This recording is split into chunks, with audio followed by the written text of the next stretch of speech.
Good afternoon, everybody. My name is Ciro Marchetti, and welcome to StaarCon 2021, and a special thank you to Christiana for this opportunity and invitation to be speaking to you all, and welcome to all you attendees.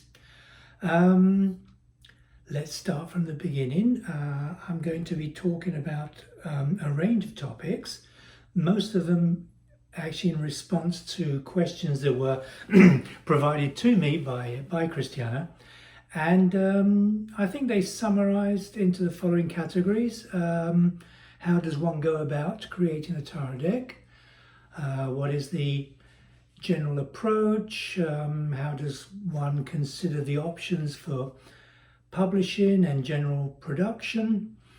What is the past, present and future kind of summary of this genre, and pros and cons, and the future. Where does tarot go from here?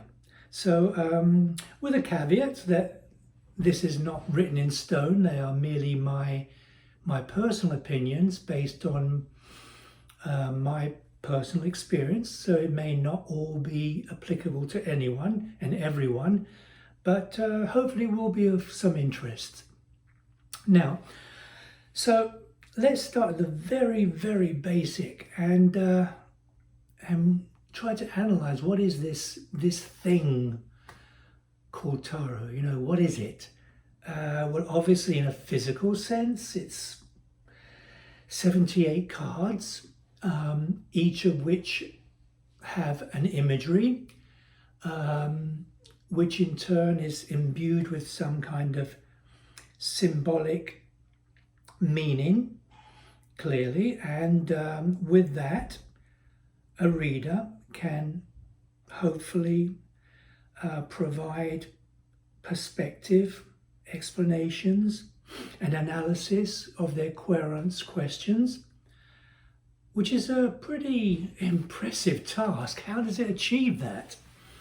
Well, first of all, to attempt to cover all those dynamics of the human condition, every likely circumstances, obviously is an infinite number. I mean, how can one achieve that? Well, the numbers in the cards themselves constitute a helping hand. There's 78 cards, each of which can be selected randomly after a shuffle. Adjacent to that would be another one of 78, or rather the remaining 77 cards, once again selected randomly. Similarly for the card next to that, etc., etc., all within the context of a spread. Well, 78 times 78 times 78, etc., etc., and eventually your calculator will start to emit smoke. It's a pretty impressive number. Nevertheless, the real number crunching would extend beyond that. It would incorporate that magical human quality, which is to interpret what the reader is seeing, interpret the combination of those cards, apply their intuition, apply their understanding of the system and not the rules, but the methodology that they choose to use, and their human experience.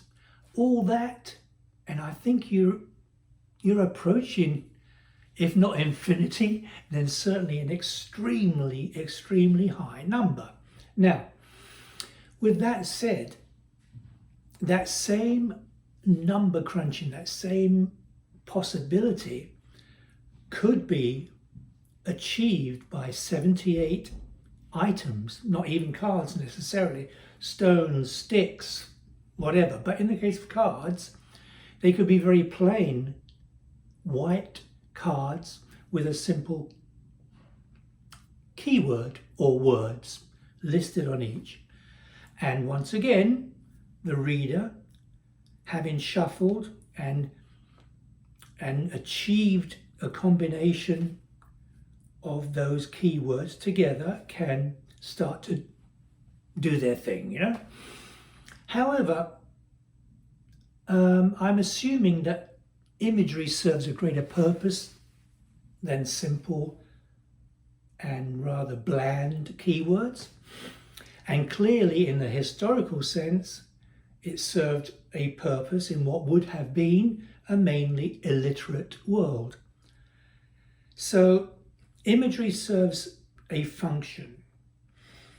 First of all, it's not limited by written, spoken language. It's the language of imagery, which is universal to an extent.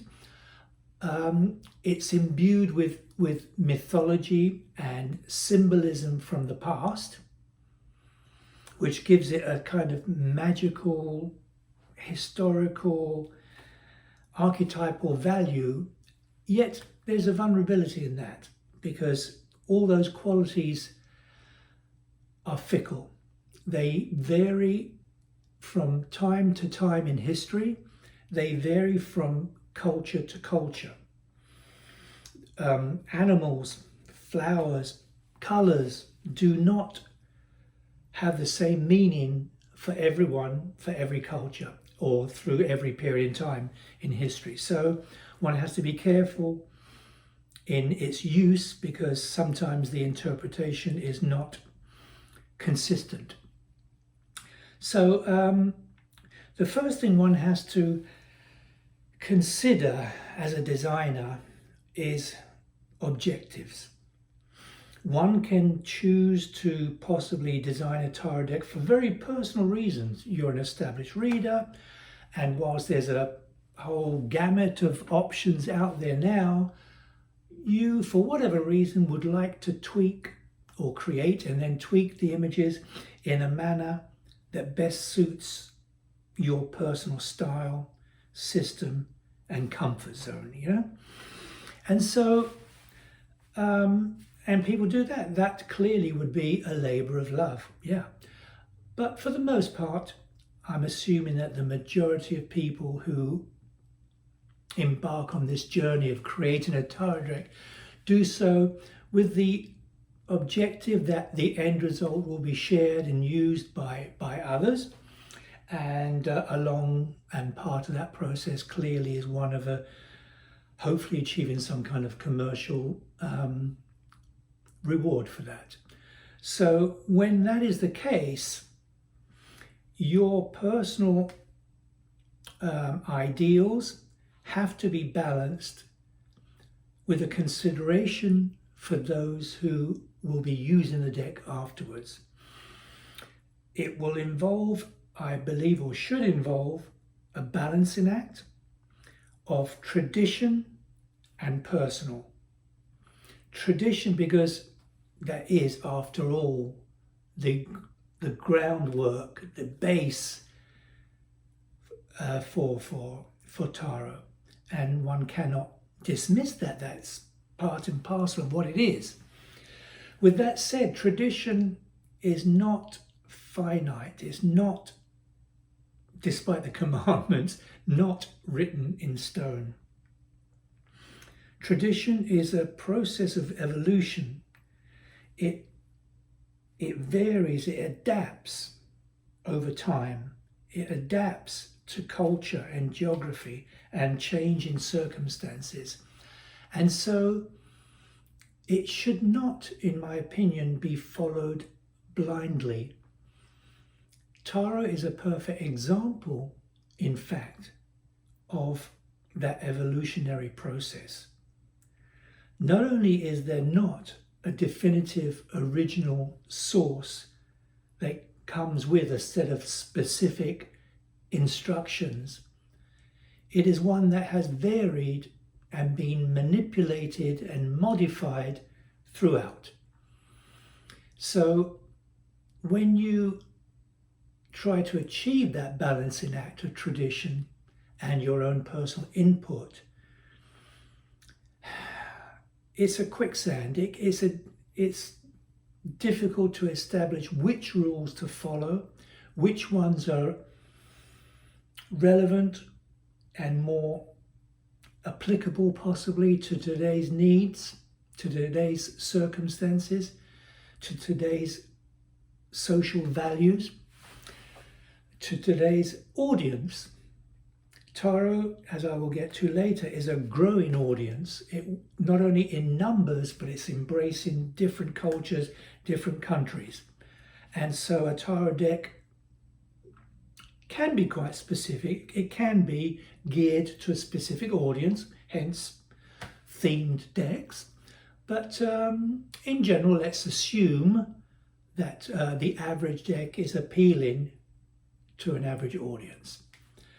So in my case, when the initial idea was proposed to me to design a tarot deck, I approached it in a similar way to that which I'd used in all my professional graphic design, marketing and advertising career. All the clients I had, all their services and their products, I couldn't possibly have been an expert in each and every one.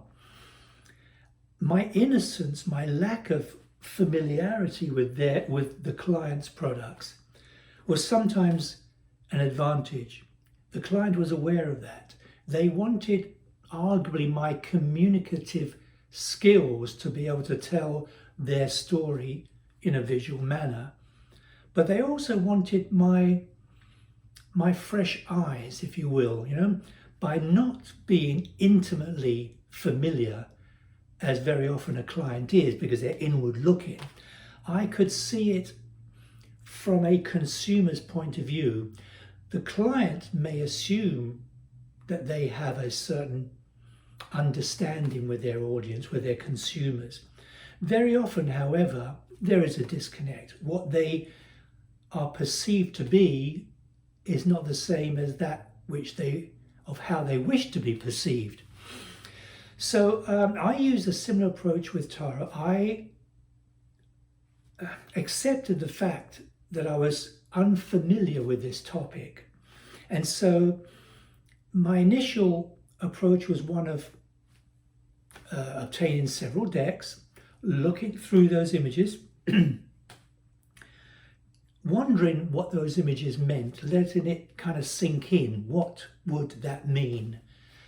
And then once I had reached certain conclusions with some of the cards, and in some I got nowhere, I then started to read and familiarize myself through the words and the information in other people's books as to what presumably those meanings, those images that I was looking at actually did mean. For a start, there was not a consistent message. There was some kind of common denominators in many cases, certainly, but each and every book seemed to offer its own version of each deck. And in many cases, there was a significant disconnect with my initial interpretations, my initial take on these cards. And so that was a quandary, where does one actually start? Well, starting with the Gilded Tarot, which was my first deck, I played safe. I followed in a relatively close manner the imagery of the Rider-Waite Smith, and I merely attempted to retell those images, re-visualize those images in a decorative way. And I think I was probably at the right place at the right time, because when I got into this, which was approximately 16 years ago, the market was pretty much dominated by the Tarot de Marseille with its various variations and options, and the Rider-Waite Smith. That was, and the Thoth to a lesser degree, but that was the core structure of tarot as I understood it at the time. And as charming as those classical decks were and still are, I sensed that they weren't necessarily as functional in today's world for everyone as they may have been in the past, and they may remain so to the more experienced readers who cherish those older decks.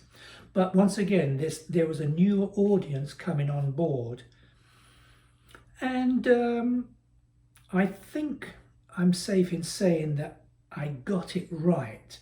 The more decorative approach, whilst certainly not enamored by all, seemed to connect with a certain quantity of people. Now, if the sales are anything to go by, yes, it worked. Not that sales or volume represents quality, no, but it does represent acceptance, you know, and the numbers certainly were representative of that. Following the final delivery of the files to the publisher, there was approximately 12 to 18 months of delay waiting for that publishing process to go through and for the Gilded Tarot to be finally released. During that period, I posted several images on different tarot forums and interacted with fellow members and listened attentively to feedback, both for good and for bad. And it left me kind of enthusiastic and frustrated at the same time. But one thing for sure, it triggered my appetite. And I felt that after having completed this project of the Gilded,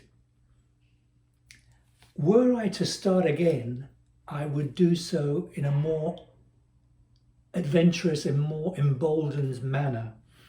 So even before the Gilded actually was released, I had already started work on the follow-up deck, which was my Tarot of Dreams.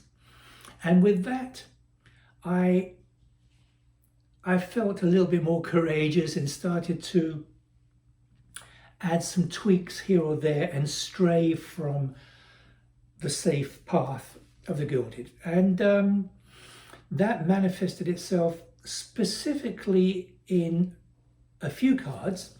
One in particular was the Hierophant, where I suspected that the traditional depiction of it, both in the Marseillaise and the Rider-Waite-Smith, was quite standard, if you will.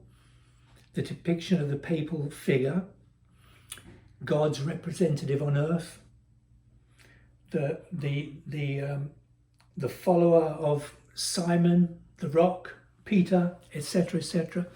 And it demonstrated, or I assumed, depicted the papal role as leader of the church.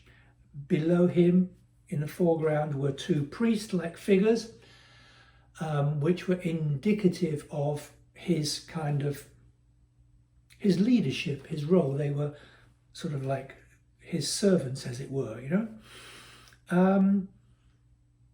I felt that was probably fair enough for the times, more like propaganda, if you will. I mean, that was the Vatican sort of demonstrating and selling its own pitch, you know.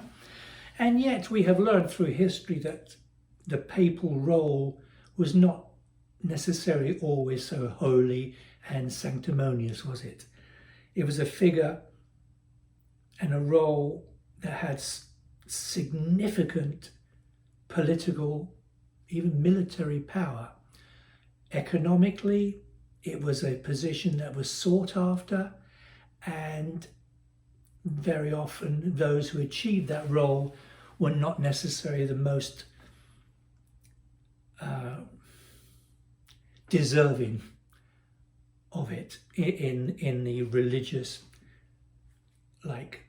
perspective. So I decided to substitute that for a figure which I simply called faith, as it demonstrated the act of belief in all of its manifestations.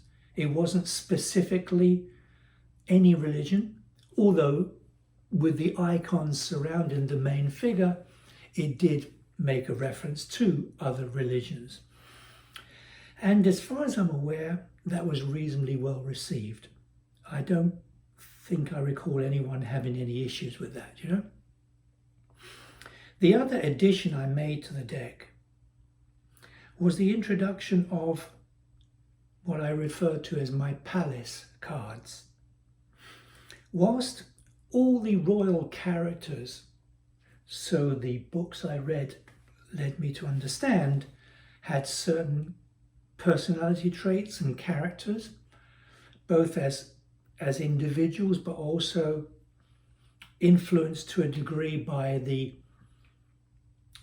values of the suits that they represented, you know. And that was fair enough. But I also felt, using life as a kind of reference point, that people are not merely individuals, not even royal figures, you know. The king and the queen and the page and the knight all may and are individuals, but possibly in the context of a suit, they're also somewhat like a family, you know. They belong, there's something that they are held, there's a bond between them, arguably, that separates them from their counterparts in the other suits.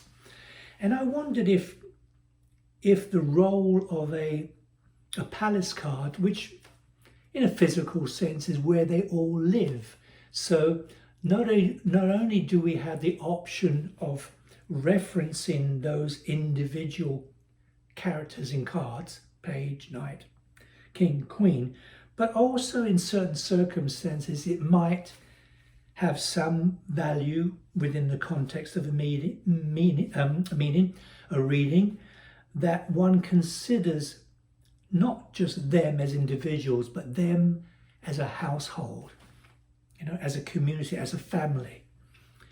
But with all these sort of extras that I've introduced both in that deck and follow-up decks, they were never intended to be an obligatory addition, merely an optional one. If readers shared my suggestion and could embrace that concept within a reading, great. If not, look at them, like them, admire them, or simply discard them, you know. So throughout, what I've also tried to do is, I was wrong at the beginning by misjudging these classical decks and arguably diminishing their value somewhat. As a draftsman, as a graphic designer, I had maybe too critical of an eye for how they were drawn, you know, be it woodcuts or pen and ink work. I found them to be, and I don't mean this as a critique, but rather as a description, but I didn't find them to be particularly clear. The technique was often left the images being ambiguous. Facial expressions, poses, perspectives, human proportions were always not correct. Yeah? And I saw that as cute because of the time in which they were produced, and something that probably wouldn't make the cut nowadays, but nevertheless, did it matter because it was more than compensated by its historical nostalgic value. But I was wrong, because that ambiguity, even though maybe it wasn't intentional, it was merely a consequence of the artwork, served a great purpose, because it allows the reader to make up the rest of the story. You know, if an image, if a facial expression or a scene or a pose suggests something but not definitively so, that flexibility is useful. It allows the reader to interpret, to compare, to relate to the other cards, to relate to the querent's questions, to relate to their gut feelings, and conclude what all this means.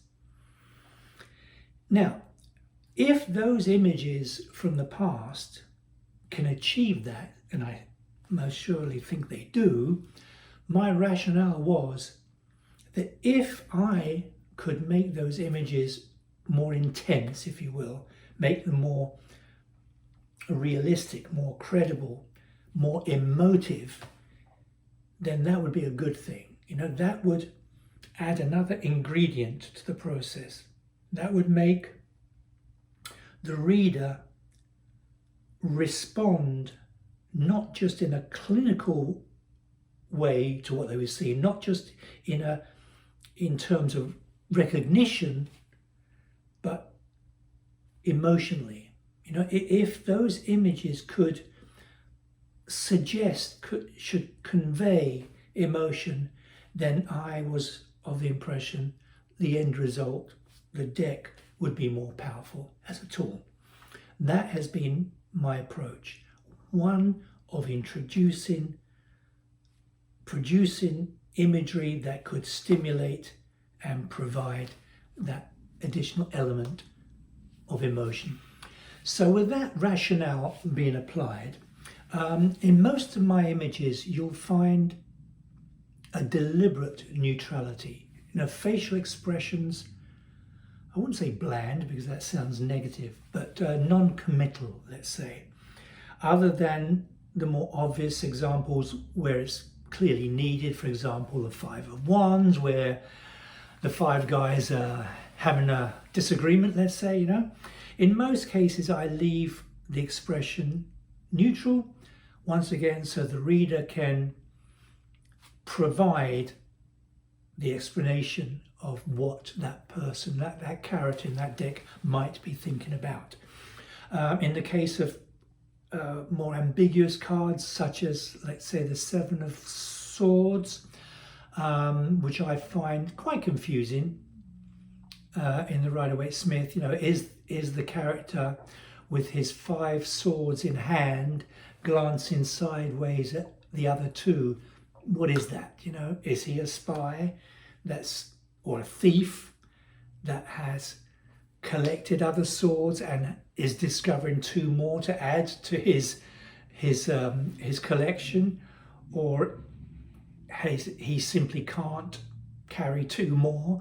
There's a whole mishmash of very weird sort of like interpretations for that. I'm not clear what they are.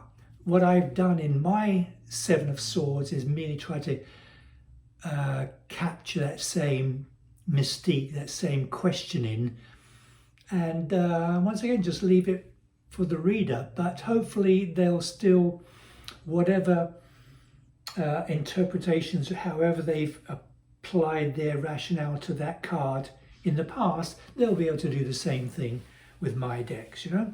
So that's been my approach, and I think that works.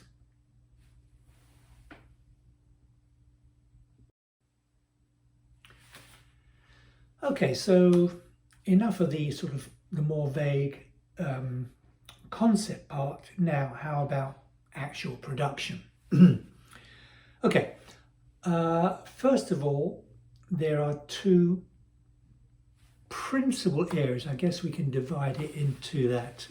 Basically, one can produce the images using traditional medium, you know, gouache, watercolor, oil, pen and ink, or one can use digital medium, And there, as I said, is the principal divide.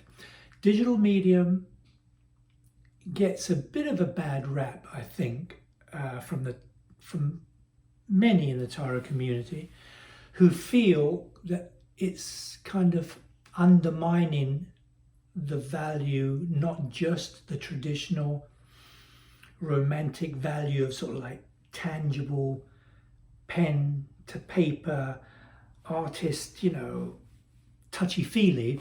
They feel somehow the digital media is distance from that. I would beg to differ. I'm quite familiar with using a pen or a pencil on paper and can do so. I choose to use digital media because it allows me to I wouldn't say make mistakes, it allows me to experiment. It allows me to try different options. Once I've created certain elements in an image, I can try with relative ease what would that look like, bigger, smaller, in a different position, a different color, a different tone. All these variables are more practical to do with digital, certainly. It's but I don't see that as somehow cheating or easier. No, on the contrary, I see the whole exercise as being just as daunting as traditional media, but that flexibility to change, to consider other alternatives, is absolutely part of the creative process. And I would argue that most artists of the past would have absolutely adapted it and used it had they had that option. And let me add that in a wider context of art, not just tarot art, but art, the whole marriage, the whole connection of art and technology has often been the case. It didn't all start with Photoshop. For example, around about 1430 something, there was a dramatic, I'm not even going to say improvement, but a dramatic change in how artists managed to reproduce and convey the visual concept of reality. Up to that point, as beautiful as the art was, it was very stylized, very two and a half dimension, if you will. There was some increase in sort of gesture and intent in projecting depth and perspective, but it achieved it up to a point, But around about that year or those decades, there was a recognizable improvement. Suddenly, the reality was vastly different. The depiction of shape and form and structure and perspective suddenly just became a quantum leap different. Now, why was that? Most of this was happening in Renaissance Italy, northern Italy. And so does one assume that round about for those few decades or for that generation, there was something in the Florentine drinking water or the DNA of a whole generation of artists that suddenly they could just draw and paint in such a superior way? Surely not. So what was the answer? The answer was the camera oscuro, the concept that an image illuminated in, say, the outside exterior sunlight, when that image was projected through a pinhole into a darkened room, would project onto a back wall or a canvas surface or something, that exterior scene upside down. But even if it's upside down, it still served as a perfect reference point that artists could accurately trace over. The way they depicted it and was then portrayed in the artwork was a giveaway, in a sense, because often the portraits, of nobility, of saints, of politicians or whatever, they would be extremely accurately painted, but also the shadow, the light, the contrast was extreme because they were in sunlight, and yet they was depicted maybe inside of a temple or some interior scene, and so there was a disconnect between the brightly contrasty faces, which just wouldn't occur in the more subdued light of an interior. Doesn't take anything away, and one can still argue that the human factor deciding how the scene would be composed was still the art, not necessarily just the technique of tracing, of reproduction. A few hundred years later, that same marriage of art and technology combined yet again with the development of optical lenses, which was commercially extremely valuable and a secret that was well guarded, because initially a telescope with a magnifying lens represented to a commercial merchant the ability to, for example, look into the horizon and see the awaited cargo ship arrive hours before their competitors without the telescope.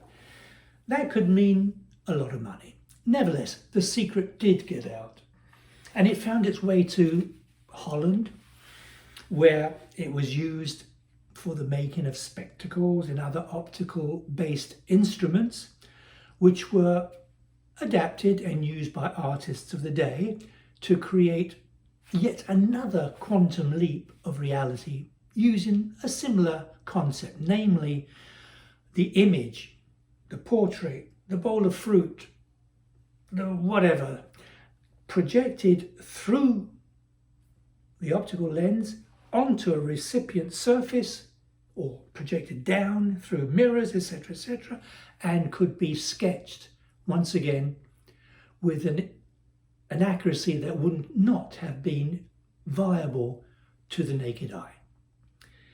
Hence the reality from the Dutch school, where once again the detail was quite outstanding from the perspective of complex items in the composition, such as, for example, an intricate chandelier, to the fabric and the folds of the model's costume.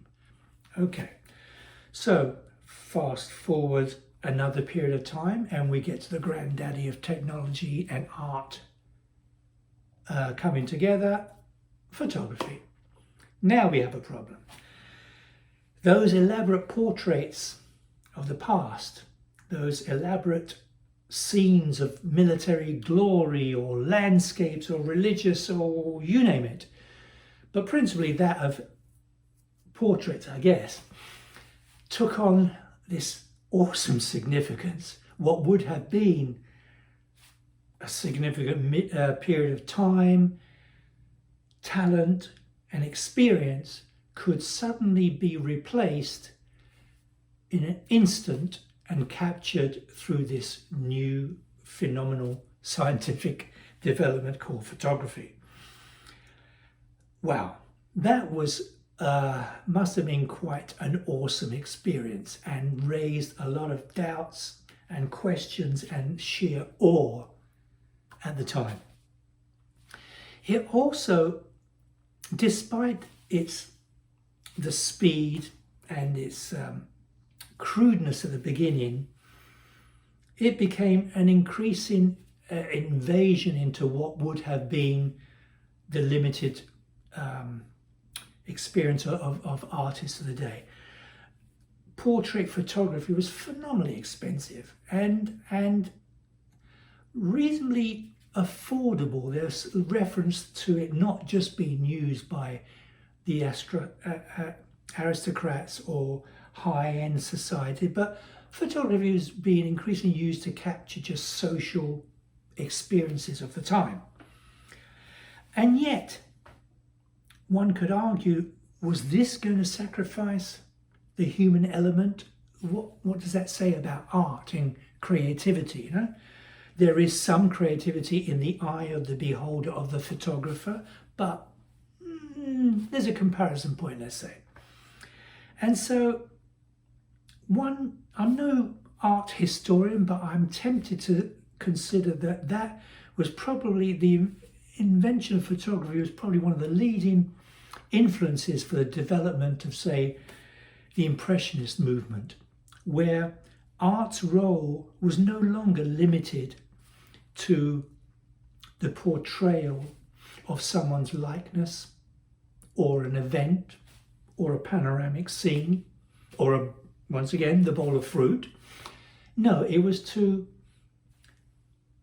still to introduce that human element that could do better than the camera.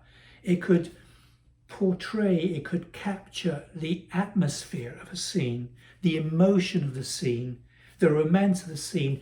It could embellish that with the richness of color, of stroke, of brushwork, of what the artist was seeing and portraying. And so once again, humans were still involved. The majority of digital art can also be subdivided.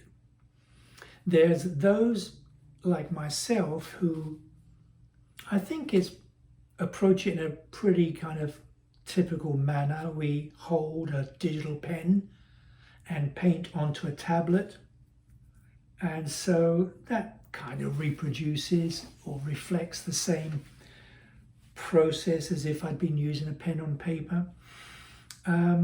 But also there are a number that are produced via the use of photo montage, photo collage.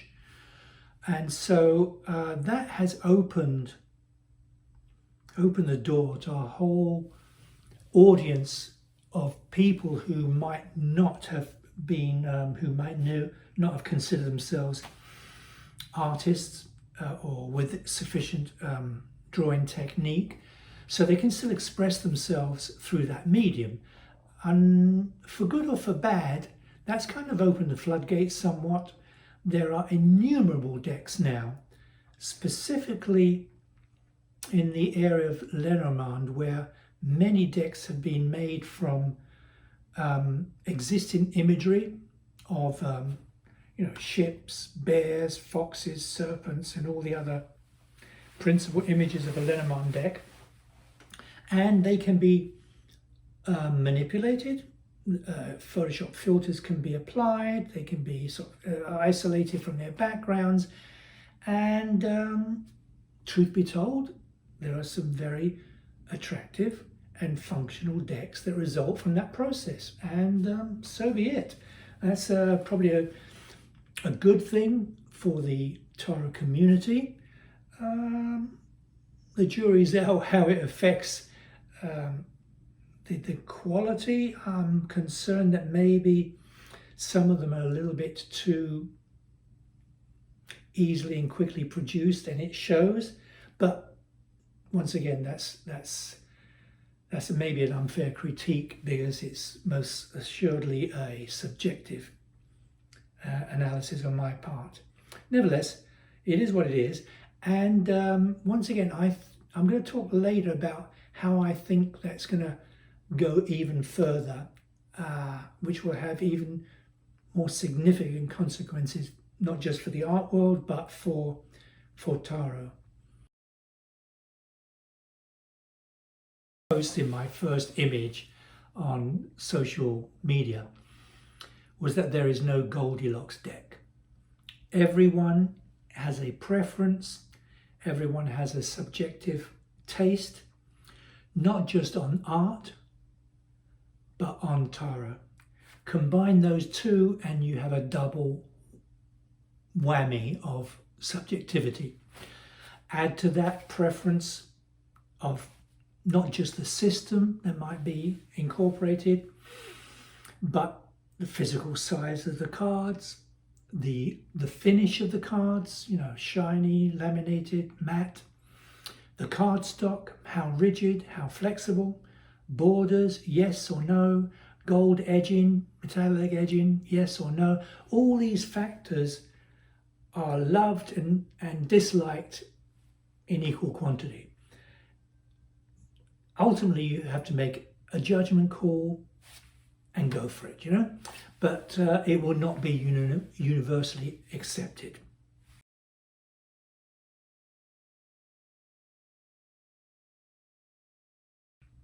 When I first got into tarot, it really was, as I referenced earlier, I approached it like a project, a professional project, and the customers, the buying public, the end users were a kind of invisible face, as it were. They were statistics, you know. I mean, I was doing them for people that I didn't know. Yeah? And so when I first attended a conference, a reader studio in New York, in fact, I initially went as a vendor. And this was a wonderful experience beyond the obvious, the commercial opportunity, you know, having a booth and making sales. It served as a meet and greet event, you know, and an extraordinary one. I mean, not only would people come to my booth, check out any new items I had for sale, etc., but introduce themselves, chatted with me, asked questions, and in some cases offered some compliments and asked for their decks to be signed and other little tokens and gestures of appreciation, which was really encouraging, wonderful. But it went on from there, you know, literally in the social atmosphere that kind of surrounded the event, or was an integral part of the event, you know. Not only could I, as a vendor, sit there and quietly study what the presenters were doing, showing and saying, but more importantly, I could observe the audience and their reaction to the speakers and the presentations they were making. What I could sense, what was working, what was capturing the audience, what maybe less so, all of the above.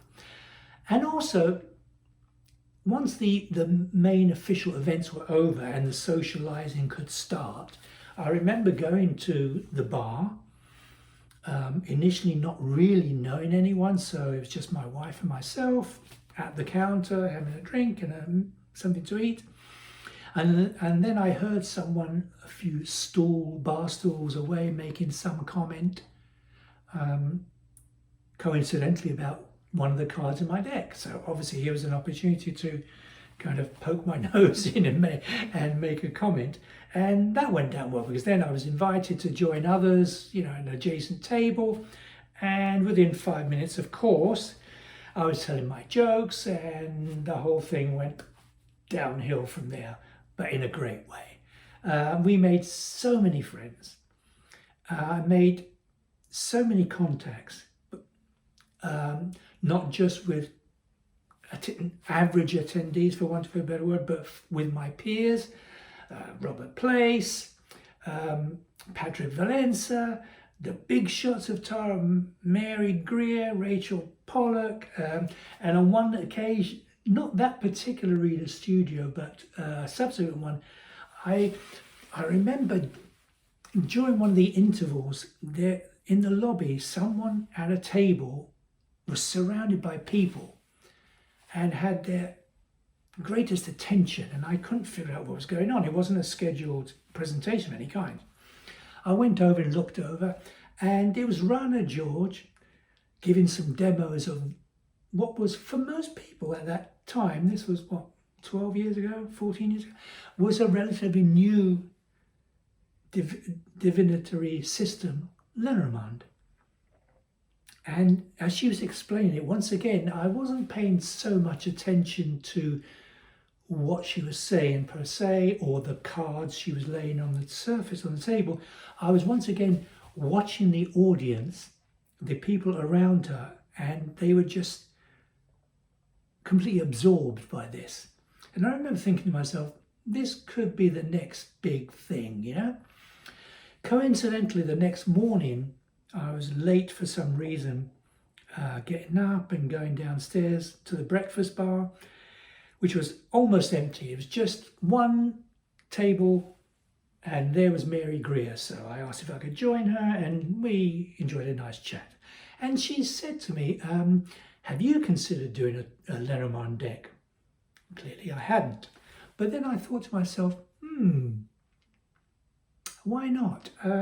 In all my work for other non-tarot related items, I had almost a library of, if not the final images I would use, but certainly starting points. You know, I had foxes and dogs and snakes and trees and many of the other elements that consist of a Lenormand deck. So that's where it started, you know, and it was just a wonderful, wonderful experience where that audience, that consumer, that nebulous sort of group of statistics suddenly became real people that I could relate to and bond with.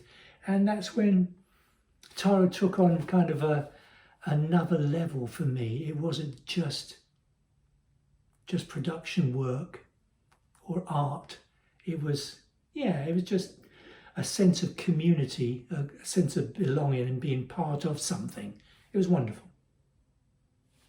I already referenced earlier how with the advent of digital media, photography or just downloading of images from the internet legally, I hope, you know, copyright free images from the past, let's say, applying a Photoshop filter here or there, etc., one can end up with some appealing, pleasing, and quite functional end results.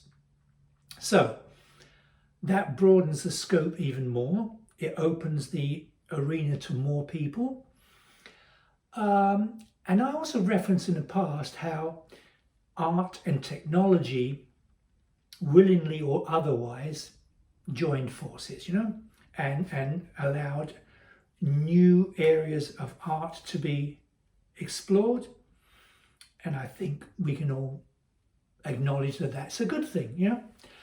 That has now come of age, and in a bit of a scary way, actually, because when I say that digital media that can apply a filter to a pre-existing image, that's already opened the floodgates.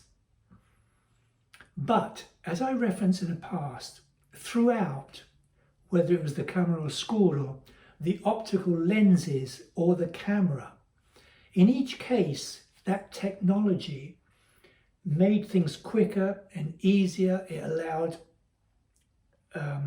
the final results to be produced quicker or more realistic, or you name it. But it still included the human element of creativity. The artist was still deciding what to paint, what to trace, how to compose that bowl of fruit, how to pose the model, how to depict the expression or the lighting, etc., all of which contributes to the artistic merit of the final result. Yeah? So far, so good. Now we've got to the point where even that is in danger. With the advent of artificial intelligence, believe it or not, we have got to the point where even the human factor is being usurped, is being sidetracked. I remember once when someone was suggesting that digital art was so easy, and I kind of responded in a sarcastic way saying, yes, okay, it makes life easier in some ways. However, my personal computer keyboard does not have a keystroke that says create. That's still me. Yeah? That response may not be so applicable going forward. I repeat, with artificial intelligence, not only can it take a photograph or a pre-existing image and convert it into its equivalent as if it had been done in a different style, as if that photograph had been painted by Van Gogh or Rembrandt or Renoir or you name it. Okay, that's interesting enough, scary enough, but interesting. But what really blows my mind is that now, imagine this, you have two algorithms. Let's call one the artist and the other one the art critic. The artist algorithm from scratch, from a seed, a mathematical 0 point, starts to create marks on a line work, blotches of color, areas, just shapes. The critic algorithm sees that image and says, I reject that. It doesn't look like anything to me. It's just random. Fail.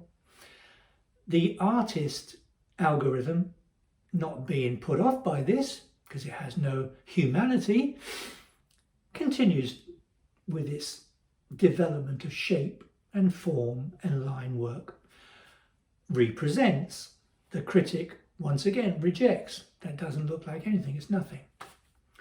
The art algorithm continues, and so this presentation and rejection goes on indefinitely until some point that the artist algorithm has created something that the critic algorithm pauses and says, yes, that's a portrait done in the form of human art.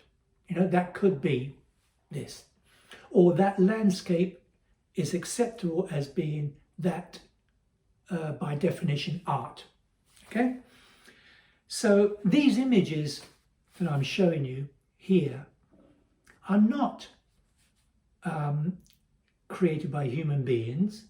They look like they had that kind of feeling that they could be, should be, might be, but they're not human. They were all created by an algorithm. And whilst you may say, but it's not real art, that's a very, very subjective and difficult to define criteria, isn't it? These images that I'm showing you are now increasingly sold.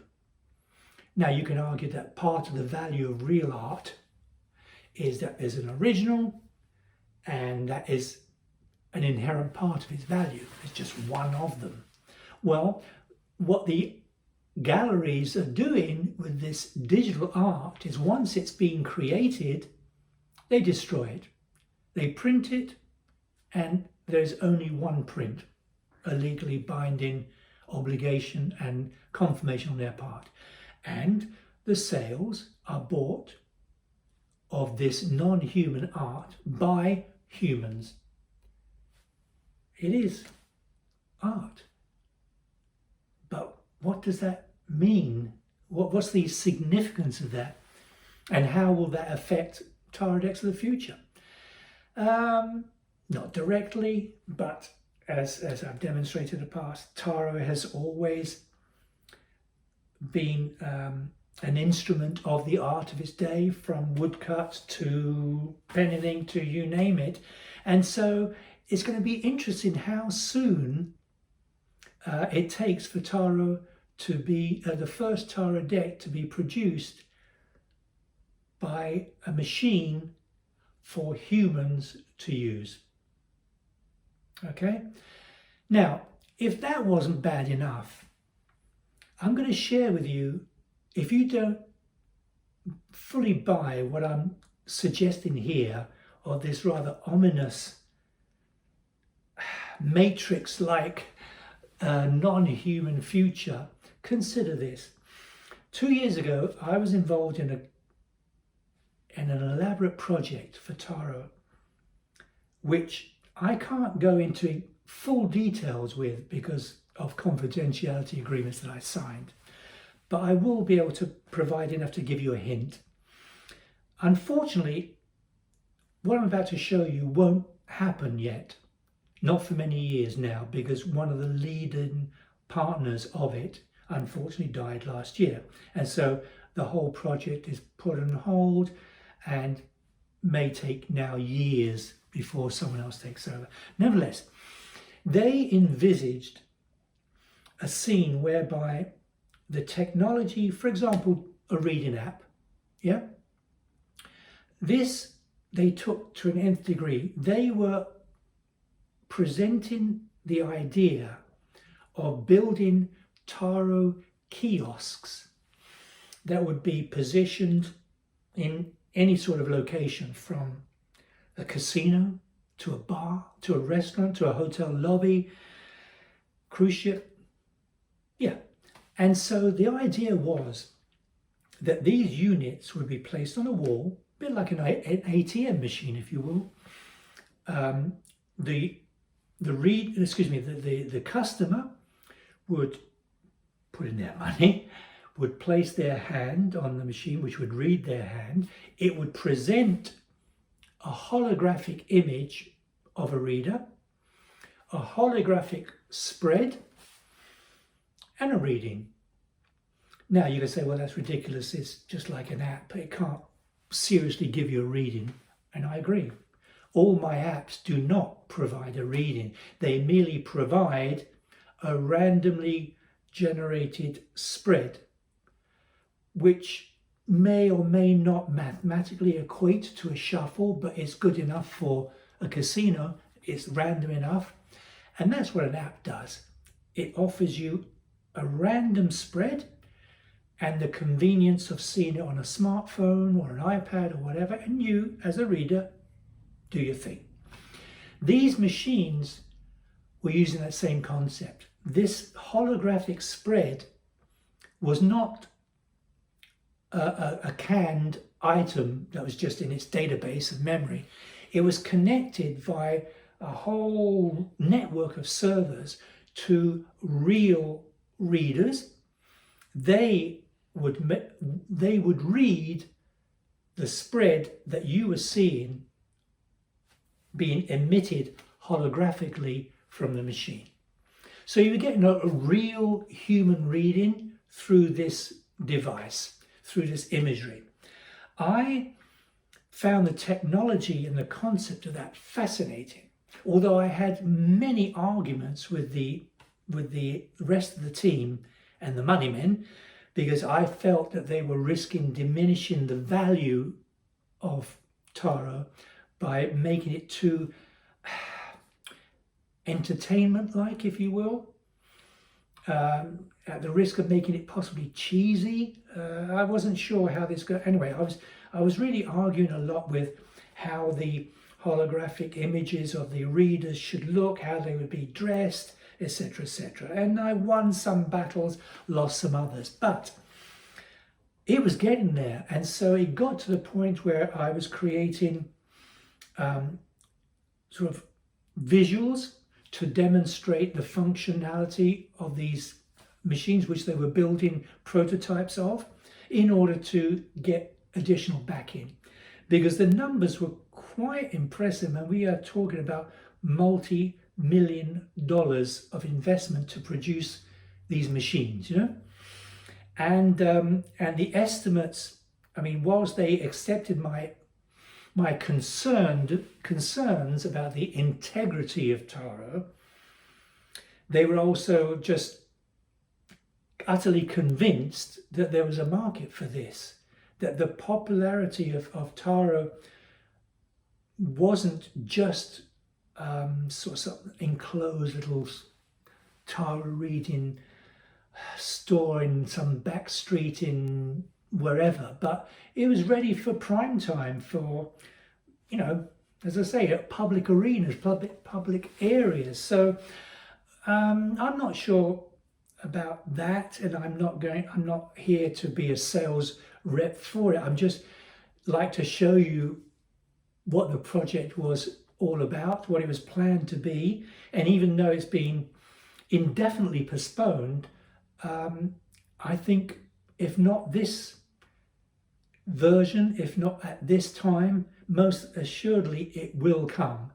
So with that, the artificial intelligence and everything else I've discussed, that's a really crazy sort of future for in so many ways, and tarot being part of it. So what do you think of that, guys? Anyway, I think I've spoken for long enough now. I will try and log on live now and hopefully respond to any additional questions or clarifications you may have. Thank you very much.